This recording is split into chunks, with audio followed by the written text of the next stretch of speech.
Hi Apple lovers and welcome to another episode of iWeekly. Join me every week as I dive into the latest Apple news, exciting rumours and in-depth insights straight from Cupertino.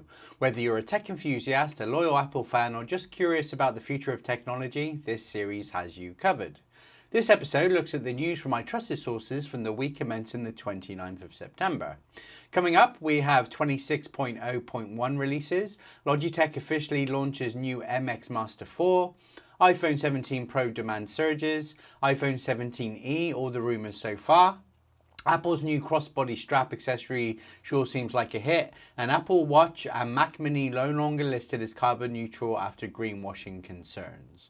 Don't forget to like, comment and subscribe to stay ahead of the curve and never miss an episode. New episodes every weekend. Turn on notification for instant updates, and my three trusted sources are macrumours.com, 9to5mac.com and appleinsider.com. Now let's get on with the news.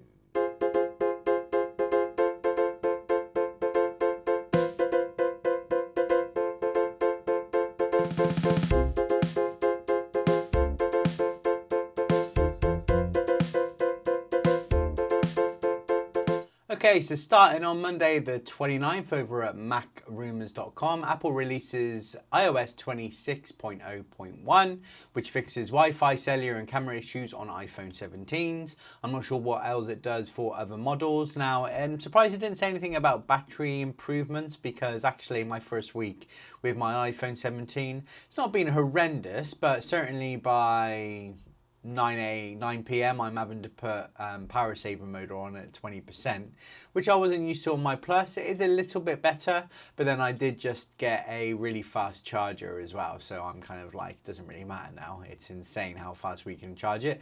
But they also released macOS Tahoe 26.0.1, as well as watchOS 26.0.2, Vision OS and TV OS, and that of course is all the HomePods.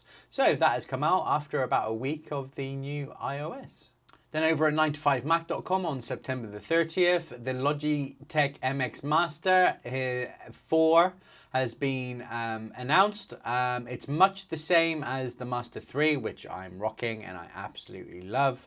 Recommend it for anybody using a Mac, particularly if you use Final Cut Pro. The side scroller is immense.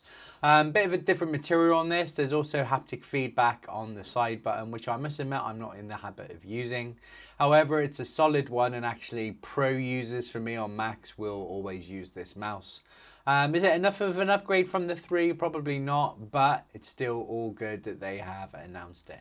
Then over on appleinsider.com on Wednesday the 1st of October, the Pro model is the most popular at launch. So 17 Pro seems to be doing very, very well, despite actually most of the commentary and YouTube stuff and reviews saying how well the iPhone 17 base model was this year. So it looks like the Pro is still, for me, I am tempted by the Pro just because it's a really different look and it looks solid. If it didn't cost so much money though, that's the issue for me.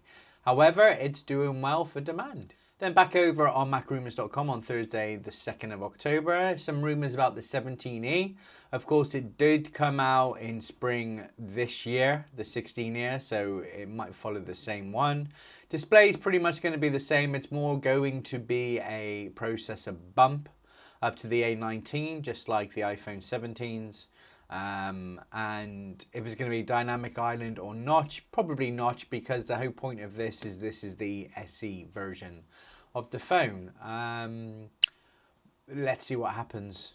Then back over at 9to5Mac on Friday the 3rd of October, Apple's new crossbody strap accessory seems like a hit. Now that's because certain models are selling out on their website. I don't know, it's personally not for me, but I suppose it depends. If I'm walking around a theme park or something, it's probably not a bad way to carry your phone. It just makes me a bit nervous being out like that, where actually someone can cut the straps, they've then got your phone if they're going to steal it.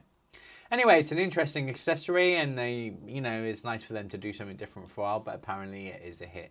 And lastly, over on appleinsider.com, we have Apple Watch and Mac Mini no longer listed as carbon neutral. So turns out that actually it's not as, they are better for carbon neutral, but the way this is now being classified is changing, and it looks like Apple's going to more of the way that the EU want it classed and done. So you're going to see a lot less of the carbon neutral badges from them. However, it doesn't mean they're not making strides with this, and hopefully they will keep on improving, as should every single company. But it's certainly something that they're showcasing less and less. But hopefully by I think it was by 2030, they're going to be completely carbon neutral like a lot of companies. So let's see what happens.